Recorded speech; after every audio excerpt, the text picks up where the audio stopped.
Greetings, colleagues from EP and PDP. Pretty happy with the way it's kicked off. I would like to see a few more comments, friends. I know you're busy, I know you have other classes, and we got 15 weeks. Would like to see some things. I'd also like to see just a reaction to the utility of that PDP development guide.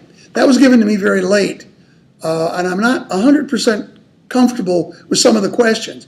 So before I argue with the person that gave it to me, I'd like your reaction to whether you find it useful, not useful, or whatever.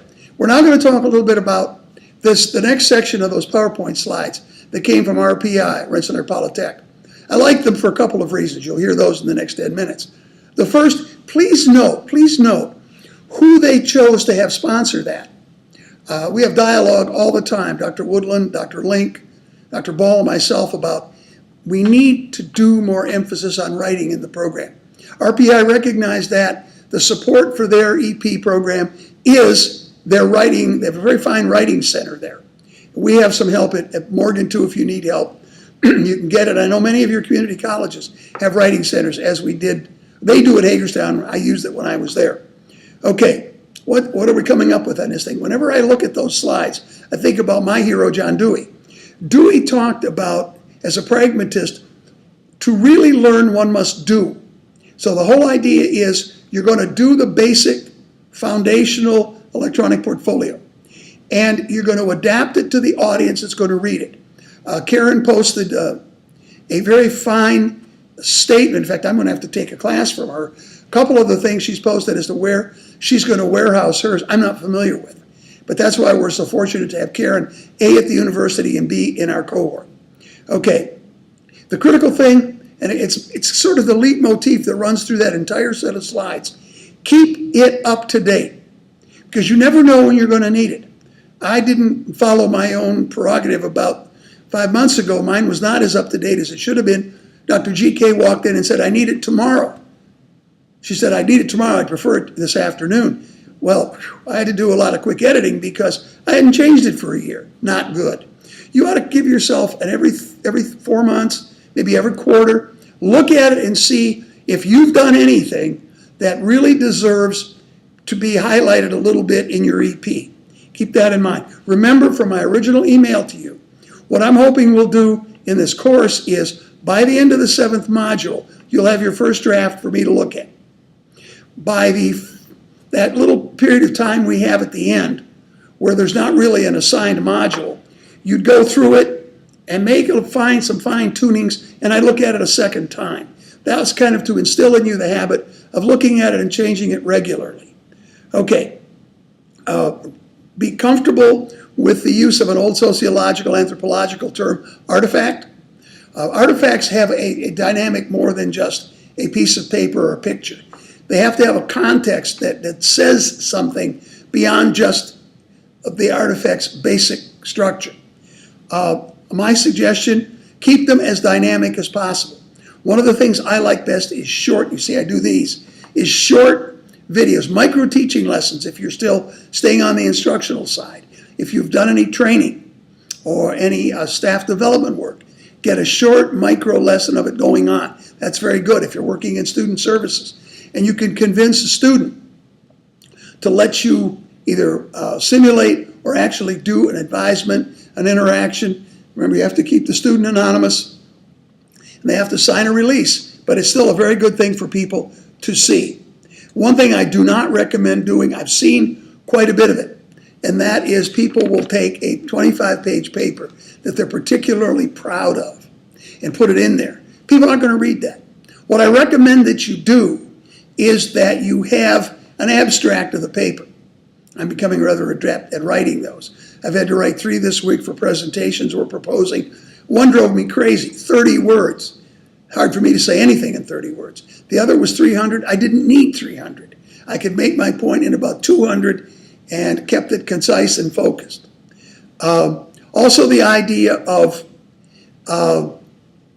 keeping these things concise and focused. You all know the first KISS principle, keep it simple. But the other one is keep it short. Always leave them wanting more. If you put an abstract in for something, then say, you may email me, or here is a a URL where you can get a copy of this. Another thing you constantly have to remember, the artifacts that you put in may be perfectly clear to you. They may make the most sense, and somebody who doesn't know you, doesn't know your context, will say, wow, what did she want me to get out of that? So a couple of things I recommend. That's why the cohort model we have together is so critical. You've got some very, very capable people. I've had a little more than two-thirds of this cohort before, and I enjoy working with you because you are creative and insightful. Share things, get feedback. Hey, this is what I'm doing. What do you think? What don't you understand?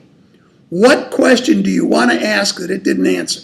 Those are very useful tools. Now, organizational style. How can you put these things together? We tend to be a very linear culture.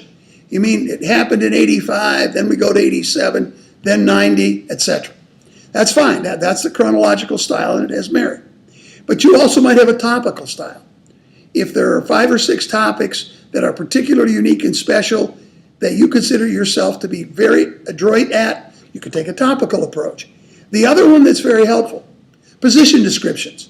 I'm going to talk a little bit more about those later. But look at the expectations that the position description has and focus your EP on that particular position description. If you're looking for a deanship, a vice presidency, maybe right away or maybe in a few years a presidency, that's the way to do it.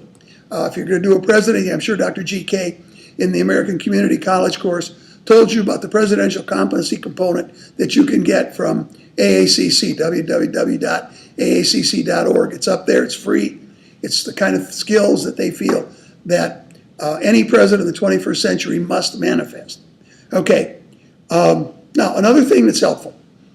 If you are involved with a profession that requires licensure, now that can be an MSW, that can be in some instances parts of an MBA, that could be a nursing master's, that could be engineering. Make a specific, concise statement about that licensure and include your licensure number. That, if they want to confirm that you've got it, that's the best way to do it.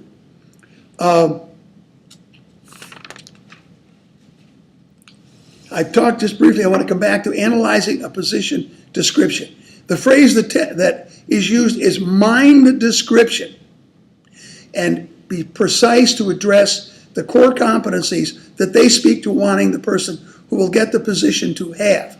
I make you another little expectation that will make you very attractive as a candidate, and that is, first of all, go out on the internet and look at the organization or the institution.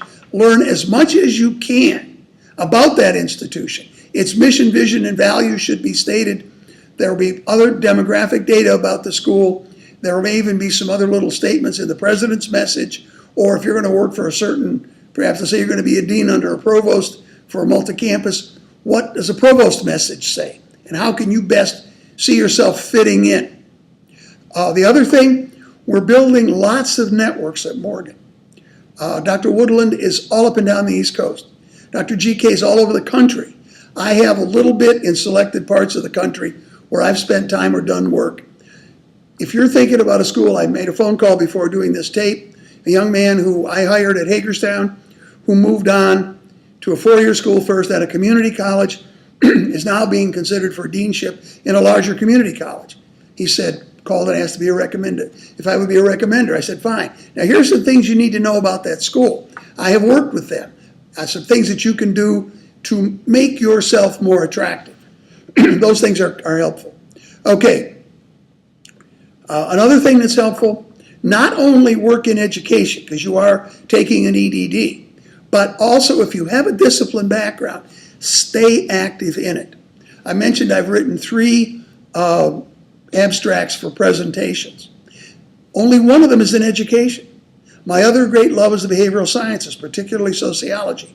And I'm submitting to 2 regional organizations that do, well, actually one is more than regional, one is actually national, that look for things from the behavioral sciences. So I'm submitting presentations with colleagues in those areas.